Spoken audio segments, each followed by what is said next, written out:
Welcome back again, forging friends. And then there was one. This is the final deck of this Winds of Exchange box. The final countdown! Let's cut it open and see what we got. I want to thank you all for watching this series. I know there's a lot of interest for this new set, so really appreciate you all watching and commenting and all that. This one we've got Mars, it looks like. We've got Starlines, and we've got Sanctum. It is Isonia's Spawn of Hazabet. And it looks like he has a little axe, and he's got a staff. He's got one big punching arm and one tiny little claw. All right, let's see what we got in this one. All right, starting with the token, I think we've seen it before. It is Boat. 1 power creature, action, use a friendly non-Starlines creature. Let's see if we can make good use of it in this deck. Starting off with Starlines, we have Teamwork. Play, make a token creature. If there are more enemy creatures than friendly creatures, archive Teamwork. Very cool. We've got Scout Chief Corge here. Play, make a token creature. After fight, after reap, make a token creature. Already 2 generators. Very nice. Red Alert, action card with play. If there are more enemy creatures than friendly creatures, deal damage to each enemy creature equal to the difference. Great card. Pyro, a 3 power creature with splash attack 3, and it can give something splash attack 3 as an upgrade. Got 2 of those. Got 3 Pyro. Wow. Tactical Officer Moon, a 4 power creature. It's got an enhanced capture pip. It's got Assault 2, and play, you may rearrange the creatures in the player's battle line. Very nice. Got Grunt Work, an action card with an amber pip. Play, look at the top 3 cards of your deck, put them back in any order, and make a token creature. Very nice. Good efficiency. I mean, not really efficiency, but just good to see what's coming up next. FOF Transponder is an upgrade. This creature gains destroyed, make a token creature, and attach the transponder to that creature. Very cool. So it always replaces itself. Yep. Got Camaraderie, a action card with an amber pip and a capture pip. Play, exhaust a friendly Star Alliance creature. If you do, draw 2 cards for each of its non-Star Alliance neighbors. There's some efficiency. Very nice. We have the rare creature Techivore Pulpate, a 5 power creature. After a player chooses an active house, destroy each artifact of that house. So this has got some artifact control. Very nice artifact control. So far we don't have any artifacts, so we'll see if we end up having any to work around with this. But if not, this would be very, very nice. We have the rare upgrade Mirror Shell. I haven't seen this. Play, make a token creature. This creature gains after fight, after reap. For the remainder of the turn, each friendly token creature is a copy of this creature. What? Oh, wow. So we can turn every token creature. That's really cool. Is a copy of this creature. So no matter what house it's in, either it takes the house too. That's super interesting. That could be really cool depending. I mean, we already have a bunch of generators. If we have more, we could make one creature, like just a bunch of copies of it. That'd be really cool. It could be really, really good. On to Sanctum, we have Pandulph the Provoker, a 4 power 2 armor creature with taunt. And when it's played, it enrages an enemy creature. Cassiel the Benevolent is a 2 power 2 armor creature that enhanced a few things. Got 2 of those. Got Colonel Mariana, a 5 power 1 armor creature. Play, each friendly knight captures 1 amber. We already have a few knights here, so that could be good. Absolve, action card with an amber pip. Play, heal 1 damage from each creature. Each creature healed this way captures 1 from its opponent. We have 2 of those. Martyr of the Vault, 4 power 1 armor creature. When it's destroyed, if your opponent has 7 or more amber, they lose all but 5. Nice card. Katarina the Summoner. Play after reap, capture 1 amber, and destroyed, make a token creature for each amber on Katarina the Summoner. That could be really good with the copy. Oh my gosh. Man, the possibilities of that copy upgrade are kind of mind-boggling.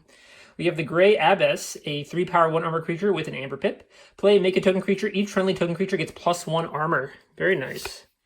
Honorable Claim, a rare action card with an amber pip. Play, each friendly knight creature captures 1 amber. I mean, just good amber control. Can't argue with that. We've got the rare artifact Heavy Subsidies.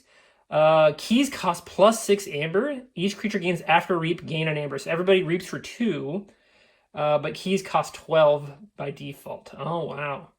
So if you have a lot of if you can keep a board state, this could be really good. It is a bit of an anti-synergy with our Techivore Pulpate, but it's 1 artifact, and it if we get it in after the Pulpate dies, that could be really good.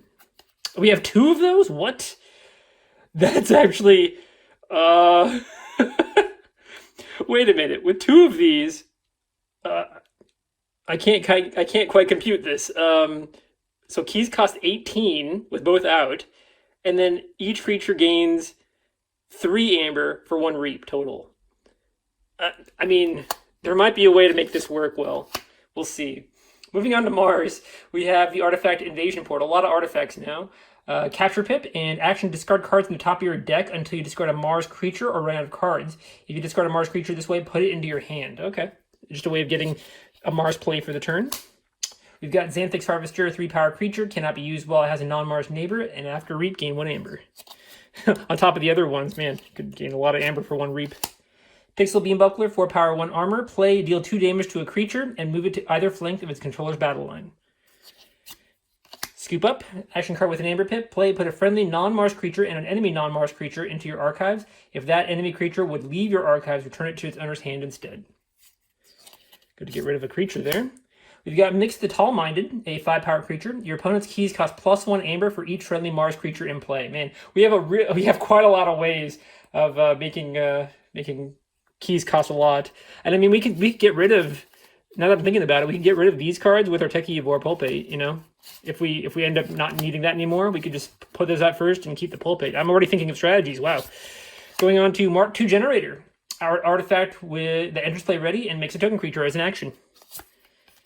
Ironix Rebel, a 2-power creature with an Amber Pip and a Capture Pip. It can be deployed and ready each of Ironix Rebel's Mars neighbors. Got 2 of those, nice. Genetic Blast, an action card with an Amber Pip. Play, deal 2 damage to a creature and each other creature with the same name as that creature. Great for taking care of those token creatures. We have Zizok, a 3-power creature with Skirmish and Splash Attack 1. After an enemy creature is destroyed by Zizok's Splash Attack damage, ready Zizok. Yeah, that could be really good. Got 2 of him. We got the Nizik Resonator, a 2-power 1 armor creature. For each neighbor he has, your opponent's keys cost +2. Great amber control in this deck. Wow, that was the last card. Man, I'm really excited about this. Let's get right to the counts here and see what we're dealing with. Be right back. All right, welcome back. We have a very kind of interesting combo in this deck here, but let's go in order. We have 21 creatures, a lot of creatures. 6 in Star Alliance, we have 7 in Sanctum, and 8 in Mars. Really, really good amount of creatures. For the power distribution, we have 6 2-power creatures, 7 3-power creatures, 5 4-power creatures, and 3 5-power creatures. So basically, we're more kind of weighted towards the 2 and 3-power creatures. We have 13 creatures that are 2 and 3-power. So majority of our creatures are going to be little weenie guys. Oh, so it's Mega Weenie Monday? But we have a lot of value for the creatures we have. Looking at the token generators, we have 8 total. We have 5 in Star Alliance, 2 in Sanctum, and 1 in Mars.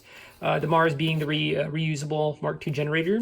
But otherwise, we have a few creatures that generate token creatures, and then a couple that do it every time they do something. I think we had, yeah, every time this guy fights and reaps, make a token creature. So that's really cool. For Ember on the cards, we only have 9, but I think it makes up for the fact that we have a lot of value with the creatures and some of the other cards we'll look at later. Amber Control, really, really good. We haven't seen these kinds of Amber Control numbers. 12 Amber Control total. That includes little tokens, little pips like that. But also we have, the Martyr of the Vault, really good Amber Control. We have the Katarina, can really get some good control there. We have just a lot of options. Mix the Tall-Minded, Resonator, the Nizik Resonator, really good there. And then Absolves, 2 Absolves, Honorable Claim, just so many ways of taking our opponent's Amber. Not to mention, we have the 2 heavy subsidies, which is insane. That's just like, your opponent about to forge a key? No. You can just stop them. And then you can use your Techie Yavor Pulpate later on to call Sanctum, and then, on a later turn, destroy them whenever you want to forge. So you can just give yourself more time to use your really strong Amber Control abilities. Maybe put out the heavy subsidies until you get that Martyr of the Vault and can destroy it, and then destroy the, there's a lot of options there. So really happy with that. Amber Control, we only have 1, but it's the Techie Yavor Pulpate, so that could be really, really good. Creature Control, we have 3 major things that control creatures. So not so much creature control. We have things like the Beam Buckler. We have the Genetic Blast, Scoop Up. So yeah, just ways of kind of mitigating our opponent's creatures. The Scoop Up would probably be the most important to get rid of like a big threat, since we have a lot of weenie, small 2 and 3 power guys. We're not able to take out like big, you know, Saurian creatures, stuff like that. So be aware of that. Efficiency, we have 2 efficiency. I think we had 2 cards that gave us some draws here. One of them was, I think, in Star Alliance. We had the... was it an Amber card? It might have been an Amber card. Yeah, Gruntwork. Oh no, Gruntwork doesn't give us really much efficiency. It's Camaraderie that lets us have a lot of efficiency there, depending on how many neighbors we can kind of set up there. And then we had one more that gave us some kind of efficiency, but generally, you know, not something that's going to really affect our deck overall. Recursion, we have 1 for Recursion. I put that as 1 because of the Scoop Up. We could scoop up one of our own friendly non-Mars creatures that have a decent play effect and play them again. So, like, you know, if this guy looks like he's about to die, we can put him back in our archives, play him again, make another token creature with him, you know, stuff like that. You can take this guy back, you know, anything that has a decent play effect. This guy for sure, yeah. We can reuse, which is nice. And then no disruption. So the main things we need to worry about with this deck, the main things to focus on, are the 2 heavy subsidies. Those are going to be kind of our main way of keeping our opponent's game plan in check. So we want to prioritize getting those probably in our first hand. I'd probably mulligan for these cards, one of these cards at least, and then getting that Techivore Pulpate, right? So that we can destroy it when we need to. The other thing is making sure we have some Amber control in our hand as early as possible. And then finally, we want to think about this Mirror Shell. What are the best creatures? The best creatures to put this on? In my opinion, going house by house, the Scout Chief Courageer would be insane to put that on. Obviously, we'll run the rule of 6 with a lot of these, but if you can have him ready, put that on there, and then make a token creature, or have some token creatures out, each one of those token creatures can generate another token creature. You can just keep generating token creatures as long as that stays out there. Every turn, each token creature will generate a duplicate of itself, which is kind of insane until this guy leaves the field. That's pretty insane. So that's one good target for that. Having the Techivore Pulpate be the target is also good. We'll have multiple ways of prolonging that effect, keeping the artifacts under check. Like, our artifacts, aside from the heavy subsidies, aren't absolutely necessary, so we don't care to lose them if it keeps our opponent's powerful artifacts in check too. So those are good ones to do there. I could see a case for doing this if we, well, actually this doesn't really help because they're not token creatures anymore, right? Once they, the mirror shell is in place, they're not token creatures. So this doesn't really help. What would be good in here? Let's see. Probably Katarina, the best Sanctum card in here. We could just reap with them, capture a whole bunch of ambers, and then when they're destroyed, we replace them, potentially. Yeah, that's pretty cool. For Mars, I think we have a lot of really good options in Mars. I could see Xanthix Harvester being good. We have a whole bunch of tokens next to each other. They're all considered Mars creatures. We could just keep reaping like crazy. That'd be insane. Mix the Tall Mind to get a lot of Amber control that way. Nizik Resonator, a lot of Amber control. I could see Zizok being a really good copy, just attacking and doing a bunch of damage and readying itself. I mean, that's going to run to Rule 6, but I mean, that could be a lot of value there. For that, yeah. So those are the things. The 2 really interesting kind of lines of play here. We have a lot of amber control and a lot of ways of getting value off of individual creatures with that mirror shell. So really excited to try this deck out. I think I will give it a shot. I mean, I'm going to give this deck a 70 score for sure, like a 76. You know, this is probably be my highest rated deck from this box. So good way to end off this box. I really appreciate you guys for watching this series. I had a lot of fun doing it, and who knows, maybe next time we'll see the return of some very dark tidings. So stay tuned for that, and I will catch you guys in the next video. If you like this, please like. If you want to see more, please subscribe. Have a good day, guys. Bye-bye.